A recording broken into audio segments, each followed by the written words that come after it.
Hi, I'm Will. I'm an EMT in Cardigan.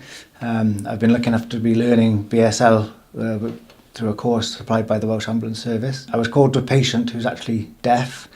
She was a 55-year-old lady who'd had 2 falls and some shop owners had taken her in to give her some first aid. She'd asked to go to hospital, so the shop workers called the ambulance.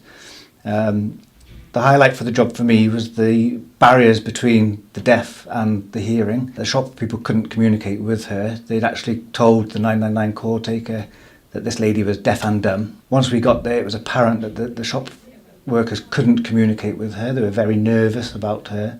They'd just managed to get her to write her name and her date of birth on a piece of paper. Other than that, they hadn't really done anything. Once I first arrived at the scene, I used my BSL that I've been learning to introduce myself.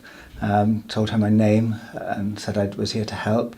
Once we were happy that the injuries were minor, although she was apparently in a lot of pain, we moved to the ambulance to do some wound cleaning and some observations. Once I was doing my paperwork, I was using my BSL signs just to affirm what I was saying, and it was only at this point when the topic moved off the immediate injuries that she realised I was using BSL, and at that point her face beamed and she suddenly opened up. And all her pain seemed to disappear. So from that point on, she seemed a lot more comfortable. We applied a couple of dressings.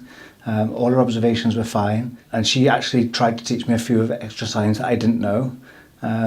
Likewise, as I was using some signs she hadn't seen. We had a good relationship, and that connection I felt really helped her to overcome her pain. We took her to hospital as she wanted to go, and she was very grateful and thanked me again with BSL.